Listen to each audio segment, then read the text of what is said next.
Baik, Assalamualaikum warahmatullahi wabarakatuh. Selamat pagi semua. Jelaskan sedikit aja beberapa penekanan ya. Oke, di sini kita pelajari tadi intinya adalah exposure transaksi. Exposure lainnya kita pelajari minggu-minggu berikutnya. Nanti ada beberapa tekniknya, tadi udah dijelaskan ada 4 teknik ya. Kemudian perbandingan dari teknik-teknik tersebut, ada beberapa teknik tadi, kemudian perbandingannya apa sih, plus minusnya apa sih, terus cara ngitungnya gimana sih, gitu. Setiap teknik itu ada cara hitungannya ya. Nah, dari situ nanti kita bisa tahu mana yang paling memberikan manfaat gitu ya, atau mana yang cost-nya paling sedikit, yang biayanya paling kecil, tapi memberikan perlindungan yang maksimal. Kemudian keterbatasan hedging. Jadi hedging ini punya keterbatasan juga, bukan berarti kalau udah hedging perusahaan udah bebas dari resiko, enggak juga. Justru hedging ini juga ada biayanya ya. Karena kan kalau kita bikin beli kontrak forward, future, option ataupun option gitu ya, itu kan semuanya ada fee-nya ya. Masih ingat kemarin ada premi ya, premi yang harus dibayar oleh si perusahaan kepada si pialang atau kepada banknya, sehingga biaya inilah yang harus dipertimbangkan. Jangan sampai biayanya yang dikeluarkan justru lebih besar daripada manfaat yang diperoleh. Akhirnya kan malah nggak untung, tapi buntung ya. Ternyata dengan hedging nggak selalu untung juga, justru kadang malah buntung. Contohnya gimana? Kalau pakai hedging kok ternyata nggak untung ya, kok ternyata nggak melindungi, ya melindungi sih, tapi maksudnya nggak memberikan ternyata biayanya atau cost-nya lebih besar nih daripada manfaatnya. Sorry, ada azan ya. Misalnya kita punya piutang ya, punya utang, terus kita mau beli tadi misalnya kontrak forward ya, hedging dengan kontrak forward untuk 3 bulan ke depan. Nah, kalau kita punya utang kan harapannya nggak terjadi apresiasi kan. Nah, kalau terjadi apresiasi berarti itu termasuk yang menguntungkan. Kita bisa beli kontrak atau hedging tadi termasuk menguntungkan. Dan sebaliknya ya, kalau untuk piutang harapan kita adalah tidak terjadi depresiasi ya. Nah, kalau ternyata ke arah itu berarti ya menguntungkan hedging yang kita gunakan. Gitu. Taunya untung atau rugi itu kapan?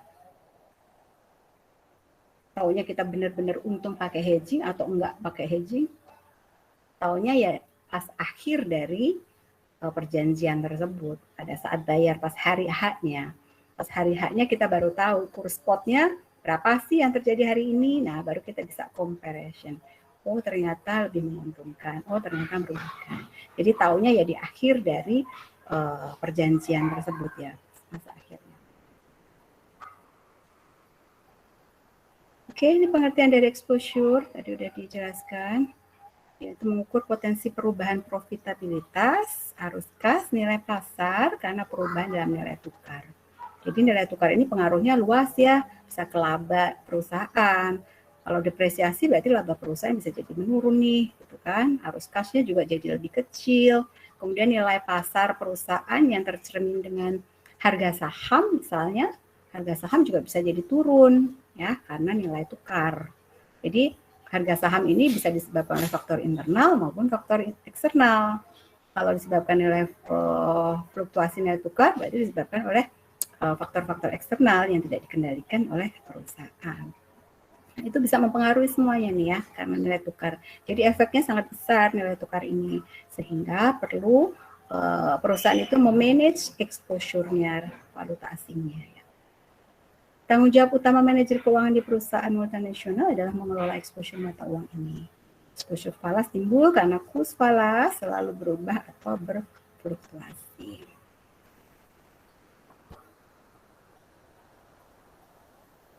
Azan Sebentar ya, kita break 5 menit ya. Azan dulu. Baik. Oke.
Oke, kita bisa lanjut lagi ya.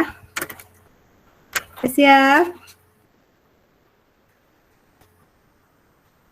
Wah, jangan-jangan masih pada tidur. Kayaknya siap Evriana doang nih, yang lainnya kemana nih? Hero, ada Hero? Halo, Ada Ibu. Ada. Kirain Bu. ketiduran. Oke, sebentar. Kecil banget sih hurufnya. Bentar. Ini aja. Oke. Lanjut ya. Kembali ke laptop. Ya, ini beberapa jenis exposure falas. Ada exposure transaksi, exposure ekonomi atau operasi, kemudian exposure translasi atau akuntansi. Nah, hari ini kita fokus pada exposure transaksi dulu. Sejauh mana nilai dari transaksi kas masa depan dipengaruhi oleh fluktuasi nilai tukar. Jadi transaksi ini yang dilakukan secara kredit, lebih fokusnya yaitu pada piutang dan juga utang. Jadi bagaimana posisi utang piutang ini bisa berubah nih karena adanya fluktuasi nilai tukar. Kemudian exposure ekonomi atau operasi. Ini sejauh mana present value dari arus kas masa depan sebuah perusahaan dapat dipengaruhi oleh fluktuasi dari nilai tukar. Jadi aliran kas sama masuk dan keluarnya ya. Lebih pada operasional perusahaan ini. Operasi perusahaan tersebut bisa berubah karena adanya perubahan nilai tukar. Misalnya dari beli bahan bakunya, otomatis bahan baku jadi berubah ya nilainya, harganya misalnya bisa turun. Kemudian biaya tenaga kerjanya, misalnya biaya operasionalnya, dan biaya-biaya lainnya ya yang terkait, sehingga itu bisa mempengaruhi laba dari perusahaan ini, MNC. Kemudian yang ketiga, kita akan pelajari exposure akuntansi atau translasi. Exposure laporan keuangan konsolidasi perusahaan multinasional terhadap fluktuasi nilai tukar. Kalau exposure akuntansi atau translasi ini lebih fokus pada pencatatan akuntansinya aja, laporan keuangannya aja. Dan di sini dilihatnya laporan keuangannya yaitu laporan keuangan konsolidasi perusahaan. Yang bikin laporan konsolidasi itu perusahaan induk ya. Jadi bukan perusahaan anak. Kalau perusahaan anak mungkin bisa beda-beda nanti. Disesuaikan dengan negaranya dia di mana beroperasi. Sehingga laporannya bisa beda-beda kan. Nah, kalau dikonsolidasikan di perusahaan induk semuanya nanti bisa akan ketahuan keuntungan atau rugi dari perusahaan itu secara keseluruhan. Karena yang dilihat di sini perusahaan multinasional itu adalah tujuannya yaitu memaksimumkan nilai dari pemegang sahamnya secara keseluruhan ya. Jadi secara keseluruhan terhadap anak-anaknya, bukan dilihat dari salah satu anak saja, tapi secara keseluruhan. Sehingga di sini yang diperlukan adalah laporan keuangan konsolidasi. Nah, itu beberapa yang terkait dengan exposure valuta asing ini ya. Next, ada exposure transaksi. Ini mengukur perubahan dalam nilai kewajiban di hutang ya dan aset keuangan yang jatuh tempo yang terjadi sebelum perubahan nilai tukar. Jadi perubahan utang-utangnya ya. Apakah hutangnya bisa jadi lebih besar atau alhamdulillah kalau utangnya jadi lebih kecil ya. Kalau ada depresiasi berarti utangnya jadi lebih kecil. Namun belum diselesaikan sampai terjadi perubahan nilai tukar. Nah, dengan demikian exposure transaksi ini berkaitan dengan perubahan dalam arus kas yang diakibatkan dari kewajiban kontraktual yang ada dan keuntungan atau kerugian pada aset. Jadi bukan hanya kewajiban sih, tapi lebih juga pada haknya, yaitu piutang yang diterima ya. Piutang juga akan terpengaruh dengan adanya perubahan valuta ini. Exposure transaksi terjadi pada saat perkiraan transaksi kas masa depan suatu perusahaan dipengaruhi fluktuasi dari kurs. Ya. Nah, ternyata kalau udah terjadi exposure transaksi nih, ini benar-benar terjadi gitu ya, berarti ada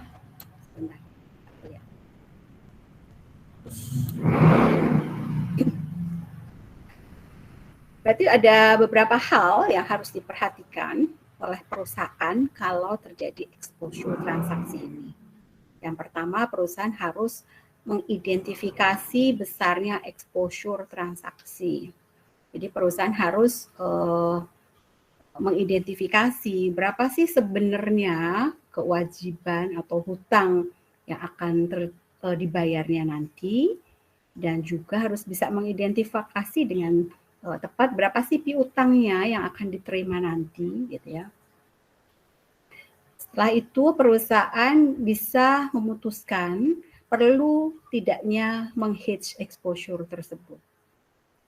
Nah, kalau sudah diidentifikasi, perusahaan bisa mengira-ngira mau pakai hedging atau enggak ya.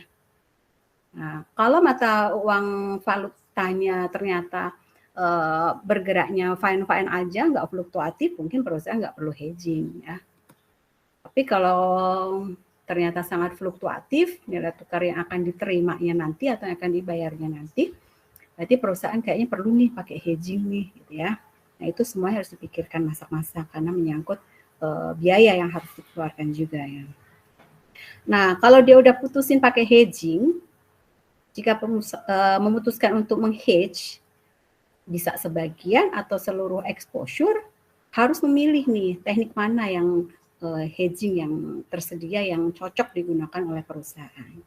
Ya, jadi tadi kita udah mengidentifikasi kira-kira utang dan piutangnya yang terkena exposure valuta.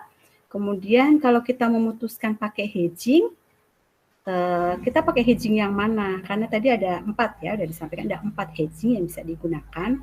Nah, sebenarnya bisa ada lebih banyak lagi sih, tapi yang biasa terkenal 4 itu. Nah, kita mau pakai yang mana nih dari 4 itu? Kemudian, apakah perlu sih semuanya di hedging?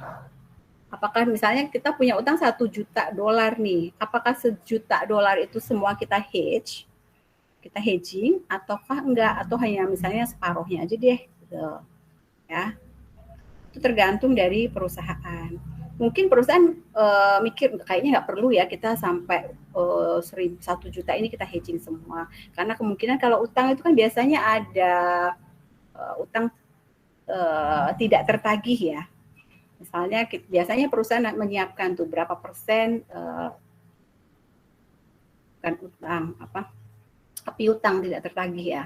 Misalnya ada piutang nggak tertagih berapa. Nah, kita nggak perlu meng-hedge seluruhnya, tapi kita bisa kurangkan itu. Misalnya hanya dari piutang yang akan kita terima 1 juta, biasanya sih terbayar 900.000 misalnya. Berarti yang kita hedge yang 900.000, 100.000-nya nggak usah kita hedging karena itu termasuk resiko ya tidak terbayarnya. Misalnya seperti itu.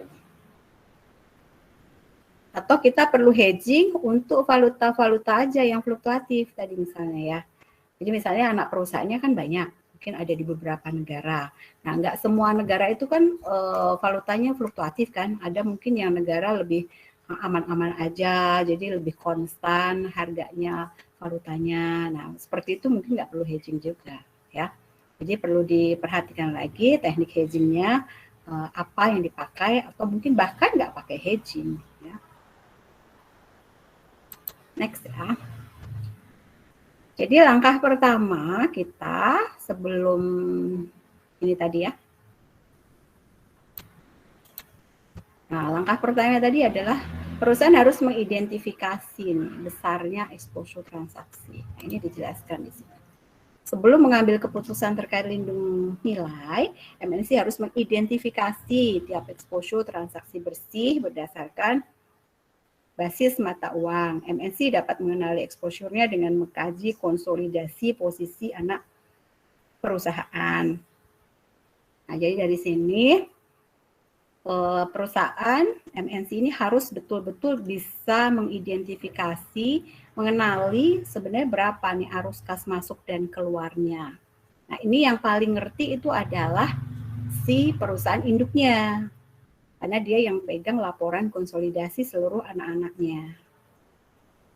Barangkali misalnya ada anak perusahaan mungkin memiliki piutang bersih dalam peso Meksiko, ini contohnya ya, untuk 3 bulan mendatang. Jadi dia punya piutang yang akan diterima nanti dalam peso 3 bulan yang akan datang. Sementara anak perusahaan lain memiliki utang bersih dalam peso juga. Jika peso terapresiasi, hal ini akan menguntungkan anak perusahaan pertama dan merugikan anak perusahaan kedua. Namun bagi MNC secara keseluruhan paling tidak dampak apresiasi sebagian akan terkompensasi. Jadi lindung nilai posisi tiap anak perusahaan mungkin tidak diperlukan. Jadi gini, misalnya perusahaan induk punya beberapa anak ya. Misalnya ini yang di Meksiko lah misalnya.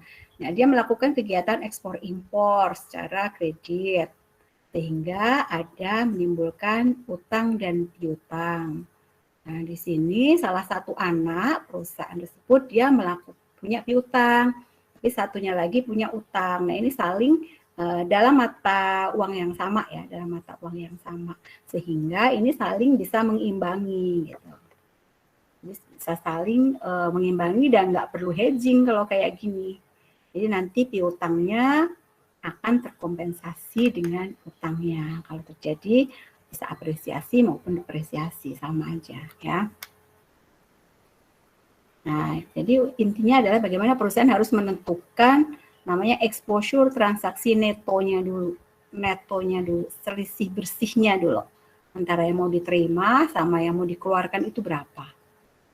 Ya, setelah itu dia baru bisa menentukan berapa sih nanti besarnya yang akan di hedging atau yang akan dilindungi atau yang akan kena exposure itu berapa. Ya. Jadi ini pentingnya perusahaan multinasional si induknya ini untuk mengelola laporan keuangan anak-anaknya. Kalau anaknya sendiri tentunya kan dia nggak ngerti kalau dia kondisi secara keseluruhan ya kalau induk. Tapi kalau induk kan lebih mengerti kondisi laporan keuangan dari anak-anaknya sehingga dia bisa mengambil keputusan apakah ini mau di hedging atau enggak. So, ya. Lanjut ya. Oh ya, ini selain hedging ada beberapa cara juga yang tidak pakai hedging. Misalnya ini, dalam beberapa kondisi, misalnya perusahaan AS, ini buku yang Ibu pakai referensi adalah buku dari luar, sehingga dia Amerika sebagai induknya, anggapannya gitu ya. Beberapa contoh dalam buku ini begitu disampaikannya. Jadi perusahaan induknya AS ini dapat memodifikasi kebijakan harganya untuk melakukan lindung nilai terhadap exposure transaksinya. Dengan kata lain, perusahaan ingin menentukan harga ekspornya dalam satuan mata uang yang sama yang dibutuhkan untuk membayar impor. Oh ya, jadi kalau ini ekspor impornya dibikin sama, jadi nggak perlu hedging, tapi saling mengkompensasi antara ekspor dengan impornya. Sebenarnya hampir sama kayak tadi ya,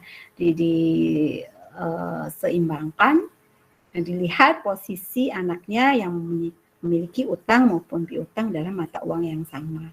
Nah, ini juga gitu, sama. Namun kondisi ini sulit, ini contohnya baca sendiri ya. Nah, namun kondisi ini sulit karena jumlah bagian ekspor dan impor tidak sama. Ya, jadi kesulitannya kalau kita menyamakan ekspor impor kan tentunya sering nggak sama ya. Kemudian timing dari arus kas masuk dengan arus kas keluar juga tidak sama. Nah, kesulitannya itu kalau nggak pakai hedging. Oke, lanjut ya. Nah, ini beberapa teknik yang biasa dipakai. Jadi ada kontrak future, kontrak forward, kemudian instrumen pasar uang, dan opsi valuta. Kalau untuk kontrak future sama kontrak forward, perilakunya sih sama ya. Cara ngitungnya, analisanya sih sama. Cuman tadi kan bedanya kalau future itu udah ditentukan nominalnya lebih kecil-kecil gitu ya di bursa. Jadi kegunaannya perusahaan lebih disesuaikan dengan kebutuhan perusahaan. Kalau dia perlunya mungkin mata uangnya cukup besar, dia bisa menggunakan forward. Kalau lebih kecil-kecil aja, dia bisa gunakan future. Ya, disesuaikan. Tapi cara penggunaannya sama, hitung-hitungannya sama. Kemudian ada instrumen pasar uang. Nah, ini yang agak ribet gitu ya. Menurut Ibu agak ribet, harus bolak-balik melakukan beberapa cara gitu untuk menemukan berapa sih besarnya ya, hedging yang harus dikeluarkan untuk ini gitu ya. Kemudian ada opsi valuta. Opsi ini masih terkait kemarin ada premi ya, ada exercise price atau strike price ya. Kemudian ada premi itu yang harus dibayar. Nah, di sini ada call option dan put option juga nanti dibagi. Oke. Hedging kontrak future. Kita ke future dulu. Membeli future mata uang. Suatu perusahaan yang membeli kontrak future mata uang memiliki hak untuk menerima sejumlah mata uang tertentu pada kurs yang telah ditetapkan pada tanggal tertentu.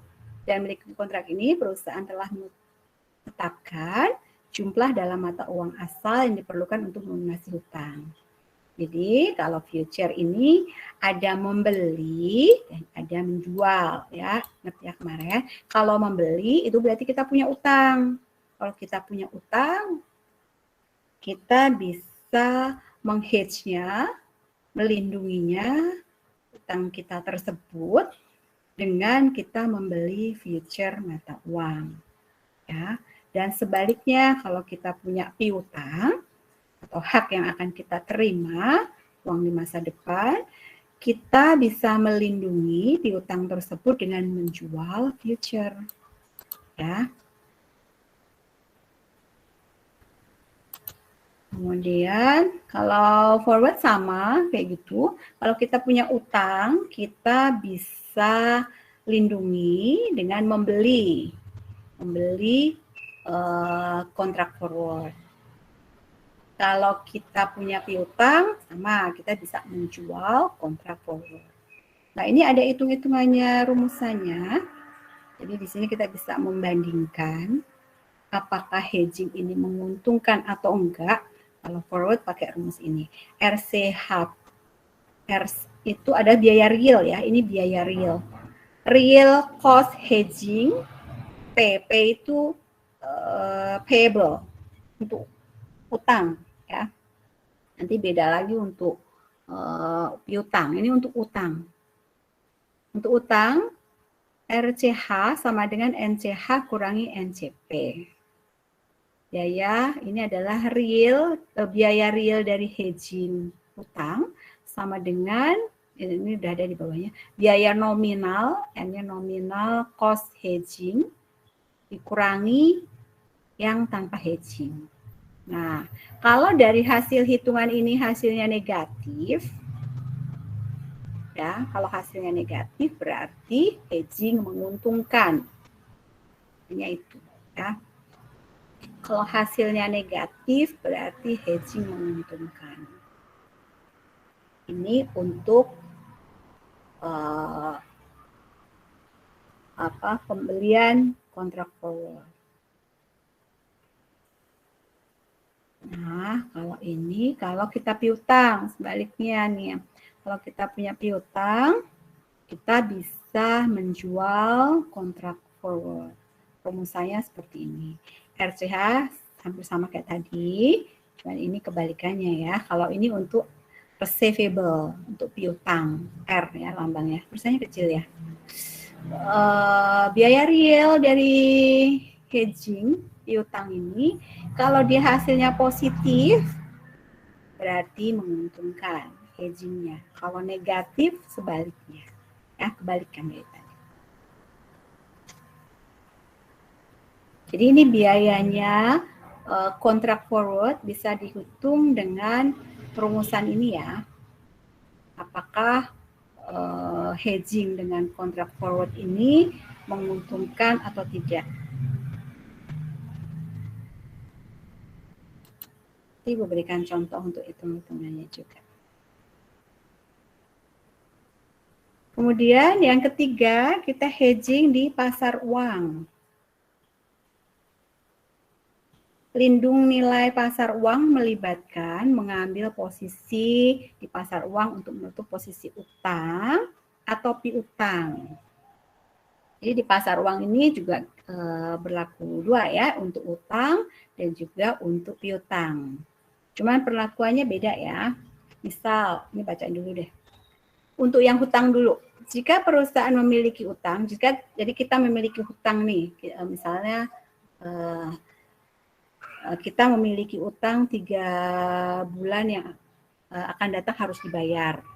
Nah, apa yang harus kita lakukan untuk melindungi ini? Misalnya kita pakai hedging pasar uang. Jadi jika perusahaan memiliki kelebihan kas, perusahaan dapat membuat deposito jangka pendek dalam mata uang asing yang dibutuhkan di masa depan. Hal tersebut dapat memberikan ilustrasi lindung nilai pasar uang sederhana, di mana perusahaan memiliki kelebihan kas. Meskipun perusahaan tidak memiliki kelebihan kas, perusahaan dapat menggunakan lindung nilai pasar uang atas uangnya. Paham apa bingung? Bingung ya? Ini, kalau utang, misalnya kita punya utang, jadi kita pakai instrumen pasar uang. Ini yang Ibu bilang agak ribet ini. Jadi kalau kita punya utang, akan dibayar beberapa bulan lagi. Nah, itu kita bisa gunakan uang kas kita. Jadi uang kas yang nganggur gitu ya.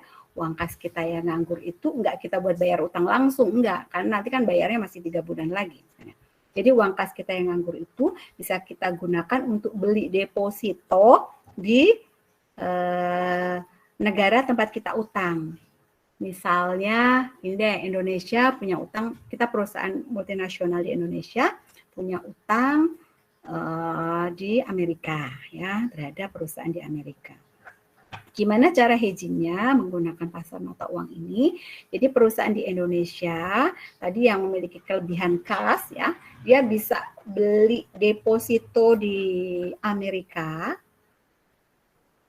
Kemudian dari deposito itu dibuat jatuh temponya sama dengan pembayaran hutangnya.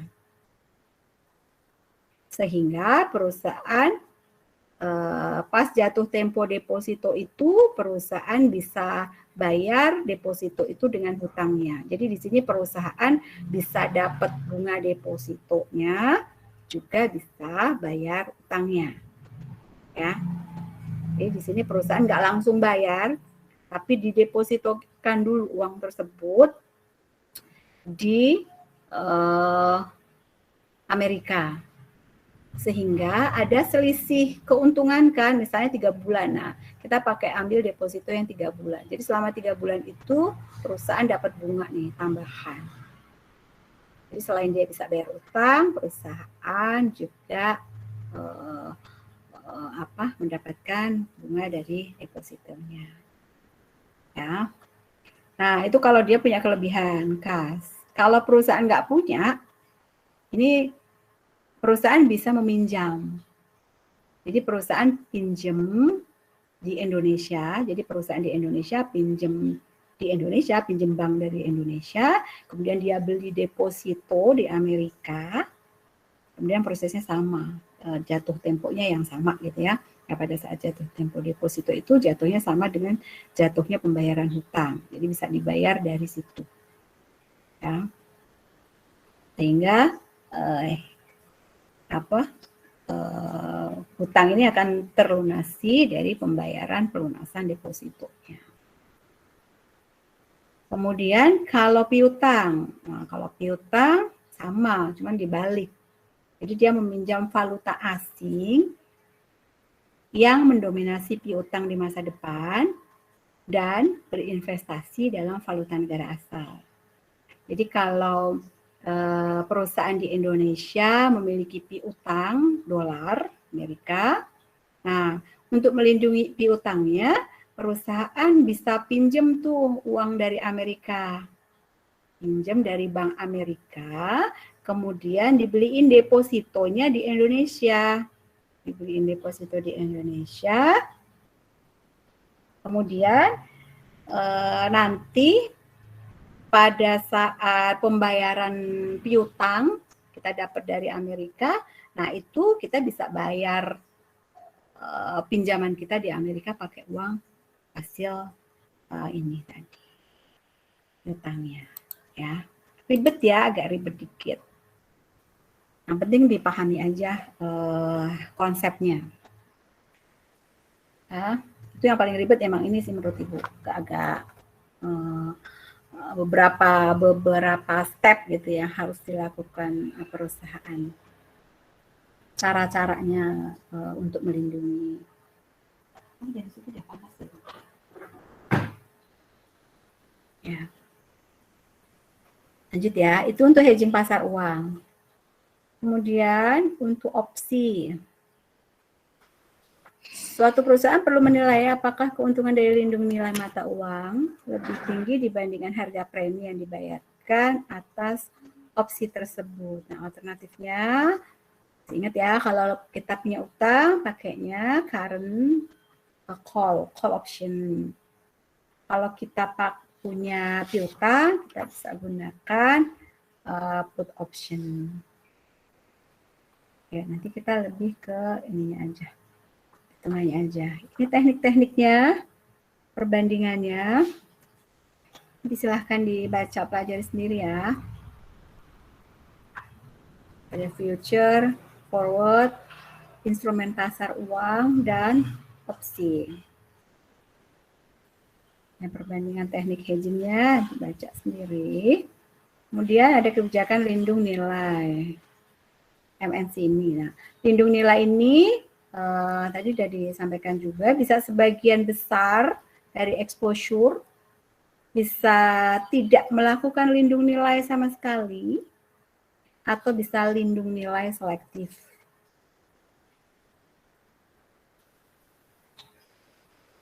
Lindung nilai sebagian besar, jadi hampir semuanya di hedging nih seluruhnya. Walaupun biayanya cukup besar ya, tapi mungkin perusahaan lebih menekankan pada ketenangan ya, ketenangan dalam usaha. Kalau udah di hedging, mungkin perusahaan bisa lebih tenang kan, jadi dia bisa lebih fokus terhadap perencanaan strategi perusahaan-perusahaan tersebut apa gitu ya. Dia tidak terlalu memikirkan lagi fluktuasi dari nilai tukar. Atau perusahaan sebenarnya ini terkait dengan apa ya, sikap seorang manajer juga ya, risk appetite-nya. Kalau kita menjadi resiko, ada orang yang suka resiko, ada orang yang takut akan resiko gitu ya. Mungkin orang yang takut akan resiko mungkin lebih memilih untuk melindungi sebagian besar exposure valuta asingnya daripada beresiko, lebih baik ya dilindungi aja semuanya gitu ya. Atau mungkin seorang yang senang akan resiko, senang akan tantangan, mungkin lebih baik nggak melakukan lindung nilai aja, karena lindung nilai kan ada resiko yang harus dibayarkan juga. Lebih baik untuk pengembangan usaha aja, mungkin begitu. Sebenarnya MNC ini salah satu cara untuk, sudah merupakan salah satu cara untuk mendiversifikasi ya. Diversifikasi itu kita menyebar resiko-resiko kita pada beberapa, bisa menyebarnya dalam beberapa aset, mungkin bisa obligasi, surat utang, saham atau properti atau lainnya ya. Itu salah satu diversifikasi juga yang tujuannya kalau terjadi penurunan terhadap salah satu aset, ya, tidak mempengaruhi aset lainnya. Jadi tujuan diversifikasi mengurangi resiko yang terjadi ya. Dan sebaiknya yang memiliki koefisiennya yang negatif. Artinya apabila satunya naik, terhadap ada terjadi resiko yang bisa mempengaruhi aset A misalnya menjadi penurunan, maka mungkin aset B-nya tidak terjadi penurunan, malah justru kenaikan. Nah, itu negatif korelasinya. Jangan yang sama-sama positif. Kalau sama-sama positif artinya kita nggak mendiversifikasi ya. Kalau satu rugi berarti satunya lagi rugi kan kalau sama-sama positif gerakannya. Ya, jadi tujuannya diversifikasi yaitu mencari aset-aset yang memiliki korelasi yang negatif.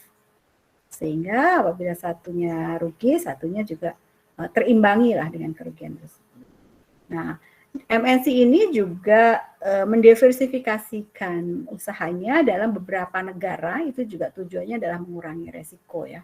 Jadi dia buka cabang di beberapa negara. Tujuannya salah satunya selain meluaskan pasar ya, mengembangkan usaha, salah satunya yaitu mengurangi resiko. Bisa jadi resiko di negara A berbeda dengan resiko di negara B, beda dengan negara C gitu ya. Mungkin di negara A lagi ada penurunan, sedang kondisi perekonomian yang kurang bagus. Nah, itu diimbangi mungkin di negara B yang kondisi perekonomian yang naik sehingga penjualannya tinggi, ya, labanya tinggi. Nah, itu harapannya adalah untuk saling mengimbangi. Nah, perusahaan yang tidak melakukan lindung nilai multinasionalnya tujuannya salah satunya karena dia sudah merasa sudah terdiversifikasi nih. Seperti kayak Coca-Cola, dia banyak nggak melakukan hedging. Karena kayak Coca-Cola sudah banyak kan di hampir semua negara. Dan itu sudah merupakan hedging buat perusahaan. Saling mengkompensasi antara anak-anak cabangnya tersebut. Atau perusahaan bisa melakukan lindung nilai selektif nih. Jadi perusahaan bisa mengendalikan exposure-nya dan mengambil keputusan berdasarkan kondisi yang dapat mempengaruhi mata uang masa depan. Jadi kita perusahaan bisa memprediksi, misalnya mata uang perusahaan A akan mengalami depresiasi nih. Oke, untuk melindungi piutangnya kita bisa menghedging mata uang tersebut. Atau misalnya ada mata uang yang stabil, mungkin perusahaan nggak perlu, jadi diselektif ya, dipilih-pilih. Kira-kira yang mana yang akan mengalami resiko penurunan. Oke, itu beberapa kebijakan lindung nilai ya. Kok balik lagi sih? Sebentar, balik lagi. Salah mencet. Nah, ini keterbatasan dari hedging ya. Hedging itu nggak selalu sempurna. Hedging itu nggak selalu kalau udah di hedging aman semuanya, enggak. Dia juga punya keterbatasan. Yang pertama, keterbatasan melakukan lindung nilai pada jumlah yang tidak pasti. Beberapa transaksi internasional melibatkan produk yang dipesan dalam jumlah yang tidak pasti, dan karenanya jumlah transaksi dalam mata uang yang tidak pasti. Akibatnya MNC menggunakan lindung nilai jumlah unit yang lebih besar dari yang sesungguhnya. Oke, jadi jumlah yang dilindungi juga harus pasti ya. Tadi misalnya kayak piutang nggak terbayar, nah itu mungkin nggak harus di hedging. Jadi perusahaan harus yang pasti saja, yang pasti terbayar aja, yang lebih baik yang di hedging yang memang sudah yakin akan dibayar, karena itu yang mengandung resiko, gitu misalnya. Gampangnya gitu. Kemudian keterbatasan nilai jangka pendek. Lindung nilai transaksi berulang yang diperlukan akan terjadi di masa depan secara terus-menerus memiliki efektivitas terbatas pada jangka panjang. Jadi keterbatasan lindung nilai ini nggak bisa dipakai terus ya. Misalnya 3 bulan yang akan datang, perusahaan menggunakan hedging forward. Kemungkinan 3 bulan berikutnya, setelah itu perusahaan nggak efektif kalau pakai yang forward. Bisa lebih efektif mungkin menggunakan opsi gitu ya. Jadi itu bisa berbeda-beda setiap jangka waktunya karena beberapa faktor tadi mengaruhinya, misalnya kurs spotnya berubah, kemudian kurs forwardnya berubah, kemudian kondisi suku bunganya misalnya ya, suku bunga bisa deposito, suku bunga pinjaman, ya itu berubah semua otomatis juga akan mempengaruhi perubahan dari teknik-tekniknya yang dipakai ini ya. Kemudian lindung nilai yang ketiga ya, lindung nilai exposure transaksi jangka panjang. Nah, ini beberapa perusahaan ini juga melakukan transaksi yang lindung nilai yang sifatnya jangka panjang. Di sini berikan contoh misalnya Walt Disney. Dia melakukan lindung nilai itu sampai 20 tahun. Karena memang proyeknya jangka panjang dan sudah diketahui dengan pasti ya resiko-resiko yang dihadapi. Dengan adanya valuta asing selama 20 tahun, dia bisa lebih yakin untuk melakukan itu. Ini tentunya dengan pengalaman ya, dengan pengalaman perusahaan tadi. Kemudian dengan keberanian ya, risk appetite-nya, si manajernya. Semuanya mempengaruhi keputusan-keputusan perusahaan. Apakah mau menggunakan lindung nilai, hedging, kemudian hedging yang seperti apa ya. Oke, next. Ya, alhamdulillah sampai ke kesimpulan. Kesimpulannya silahkan baca sendiri. Ibu mau berikan contohnya hitungannya ya. Mudah-mudahan semuanya masih semangat. Nah, ini yang Ibu maksud. Ini sebenarnya lebih mudah kalau teori-teori tadi diaplikasikan dalam hitungan. Sebenarnya nggak terlalu ribet gitu. Kalau teori aja kayaknya agak-agak susah kadang dipahami ya. Oke, perhatikan soalnya setelah ini nanti Ibu kasih latihan ya. Latihan untuk soal yang semacam ini. Ibu ganti angkanya aja. Caranya sama. Jadi perhatikan. Asumsikan bahwa Fresno Corporation akan membutuhkan 200.000 pounds 180 hari dari sekarang. Jadi ini Fresno ini perusahaan Amerika ya. Dia memiliki utang ke pound Inggris ya. Memiliki utang kepada perusahaan di Inggris sebesar 200.000 yang akan dibayar 180 hari lagi. 6 bulan lagi ya, 6 bulan lagi. Nah, perusahaan tengah mempertimbangkan untuk menggunakan salah satu perangkat hedging. Jadi dia mempertimbangkan mau pakai kontrak forward, instrumen pasar uang, opsi, atau tanpa hedging sama sekali.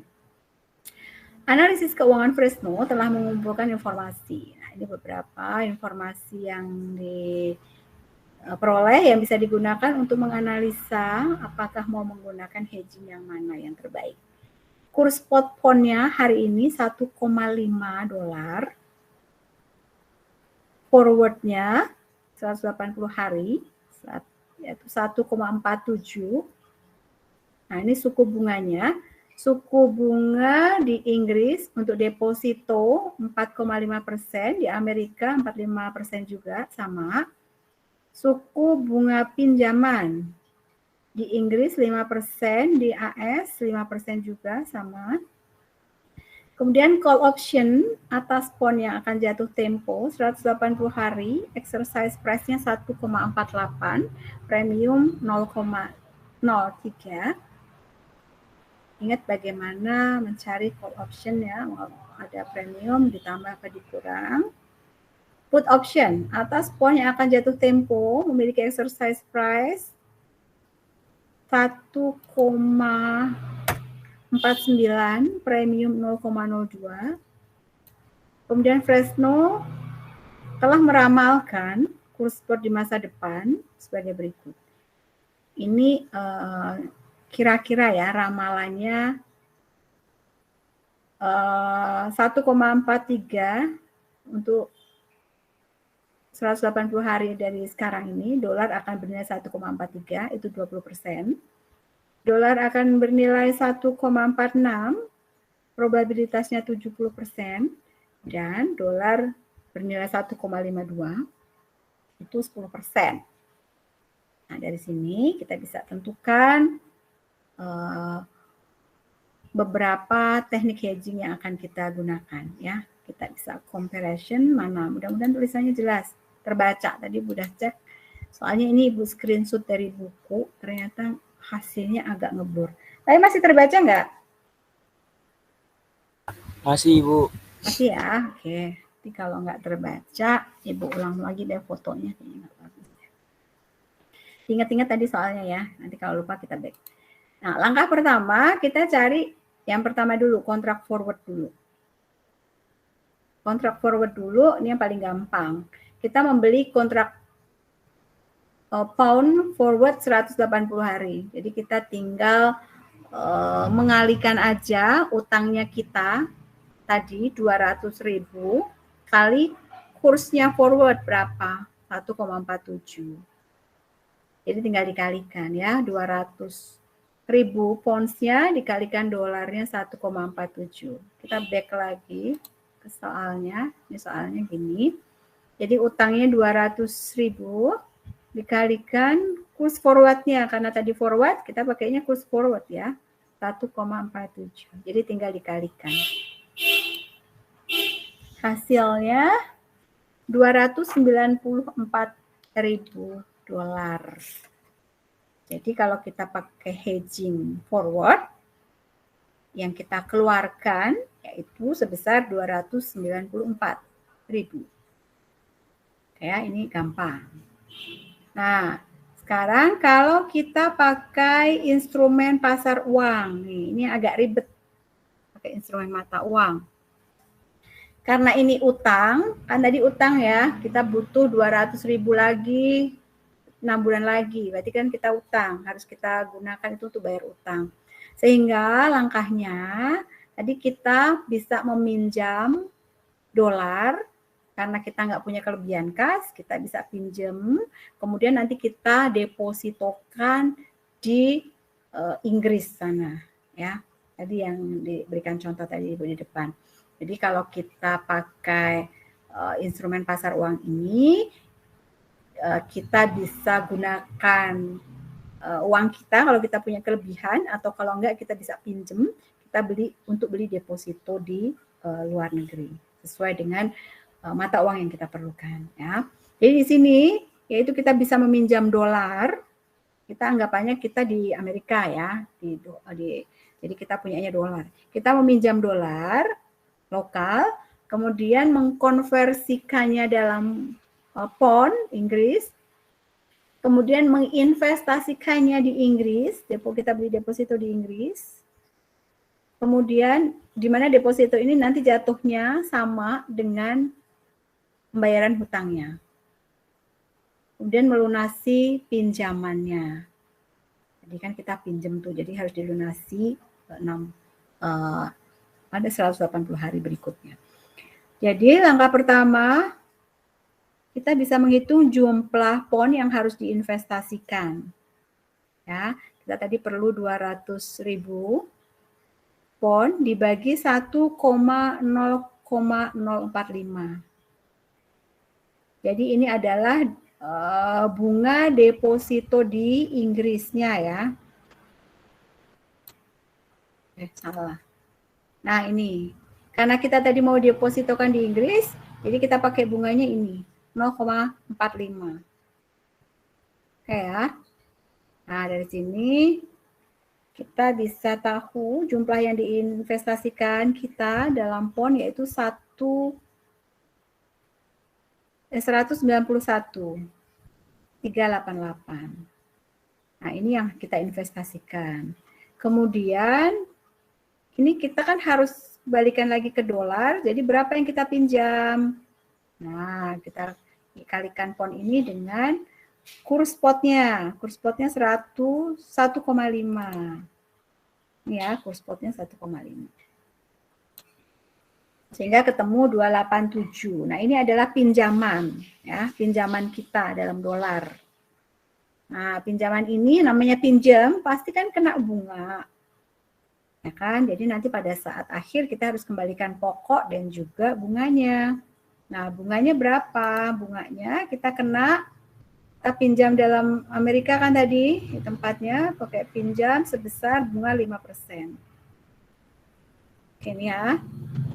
Sehingga pada akhir nanti kita bisa hitung berapa bunga dan juga pokok yang harus kita bayarkan utangnya. Yaitu ini 287 dikalikan 1 plus 0,05. Ya. Sehingga 300 ketemu 301, 435. Kucing, ada kucing masuk. Oke, jadi itu kalau kita pakai instrumen pasar uang, ya. Jadi tadi kalau pakai forward kita yang harus keluarkan yaitu 294.000. Kalau kita pakai hedging pasar uang, kita keluarkan uang sebesar 301. Kemudian kita coba pakai yang call option. Kita pakai call option karena ini utang ya, jadi kita pakai call option. Di sini membeli call option, perhitungan mengasumsikan bahwa opsi ini akan digunakan pada saat hutang jatuh tempo atau tidak sama sekali.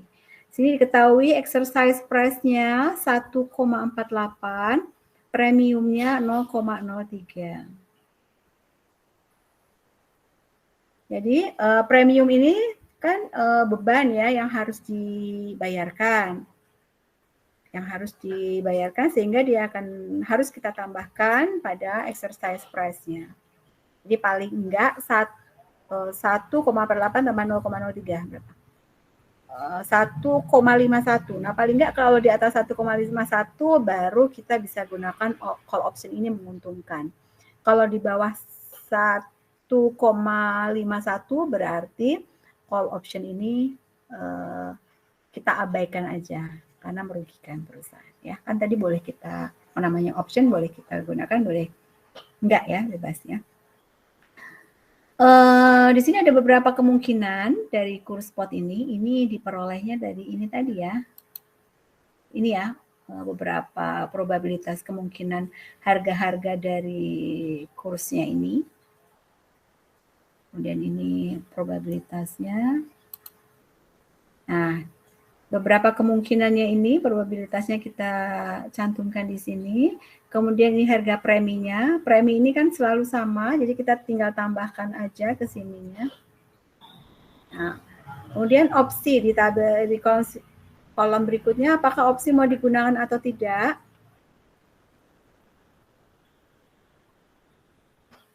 Kalau tadi ya di bawah 1,51 berarti dia nggak menguntungkan. Kalau ini kan 1,43 tambah 0,03 berapa? 1,46. Berarti nggak menguntungkan. Tidak. Opsinya berarti nggak kita gunakan. Kalau harga kemungkinan 1,46. 1,46 ditambah 0,03. 1,49. Oke, berarti opsi ini juga nggak menguntungkan. Berarti kita tidak gunakan. Kemudian yang ketiga, opsi ketiga, pada harga 1,52, tambah preminya sekian. Berarti kan menguntungkan ya, di atas 1,51. Sehingga opsi ini ya kita gunakan, karena menguntungkan pada harga 1,52. Nah, kita tinggal kalikan, berarti yang di poin terakhir ya, yang kita gunakan ini, kita kalikan harga tadi yang kita butuhkan 200.000 kalikan 1,51. Berarti yang kita keluarkan kalau kita pakai call option yaitu sebesar ini. Sebesar 302.000 dolar. Ya, lebih besar lagi ya daripada tadi hedging yang 1 dan 2. Kemudian yang ketiga, yang terakhir, nah strategi tanpa hedging. Ini kita langsung beli nih di pasar spot nanti pada saat 6 bulan pas hari pembayarannya utang, kita langsung beli aja bonds-nya dengan harga yang berlaku saat itu. Nah ini misalnya dikasih kemungkinan harganya ini adalah yang tadi di soal ya. Nah kita tinggal langsung kalikan, kalau ini mah gampang, tinggal kalikan langsung. Nah, kemudian kita dari beberapa hasil ini, 4 hasil tadi kita compare mana yang memberikan Yang paling kecil, biaya yang paling kecil kita keluarkan. Kalau tanpa hedging, ini kemungkinannya ya probabilitas. Kita pakai probabilitas terbesar ya. Misal di sini tanpa hedging, 70% probabilitasnya yaitu 292.000 yang kita keluarkan. Ingat-ingat 292. Kemudian kalau call option kita keluarkannya yang ini ya, yang iya ya. Yang ketiga, 302.000.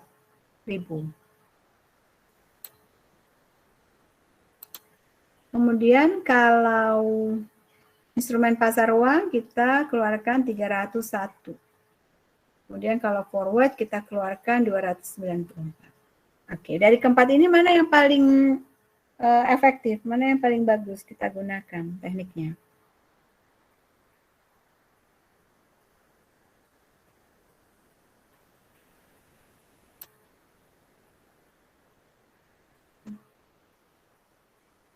Ayo, mana kira-kira? Tinggal comparison udah dihitung.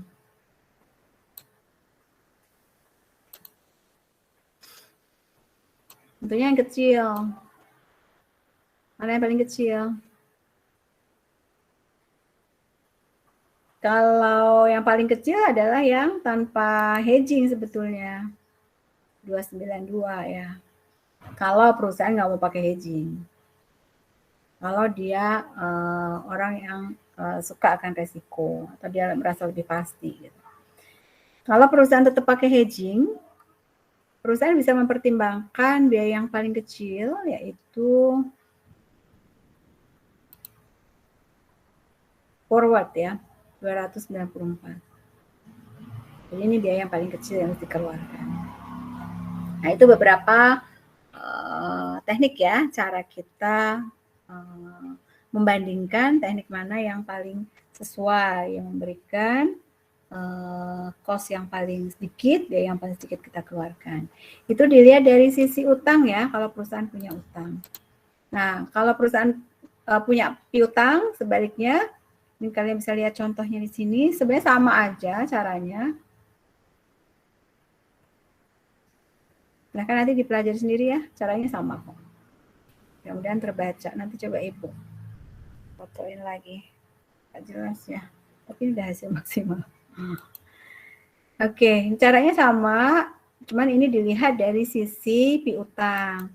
Kalau piutang dilihatnya kebalikan ya, kalau piutang berarti dilihat yang memberikan yang paling besar. Kalau tadi utang, kita lihat di mana yang paling kecil yang kita bayarkan. Kalau piutang, berarti kita lihatnya yang paling besar yang akan kita terima nantinya. Ya.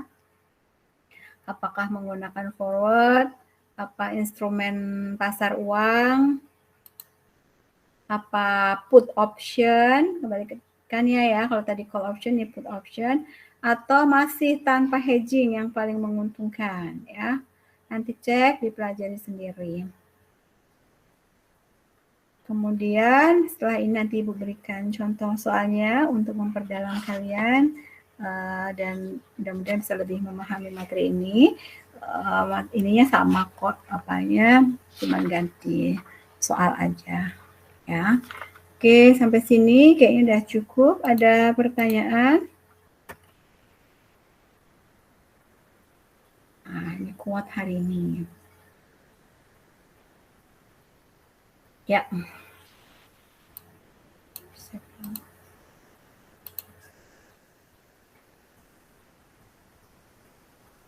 Baik, mudah-mudahan bisa lebih jelas dan apa yang Ibu sampaikan tadi. Tambah tadi juga ada penjelasan dari kelompok sebelumnya tadi ya. Mudah-mudahan kalian bisa lebih memahami materi ini. Nggak susah, gampang. Tinggal nanti diingat-ingat lagi materi-materi yang sudah kita pelajari. Yang dilupakan kayak itu akan nyambung terus nanti untuk berikut materi-materi berikutnya ya.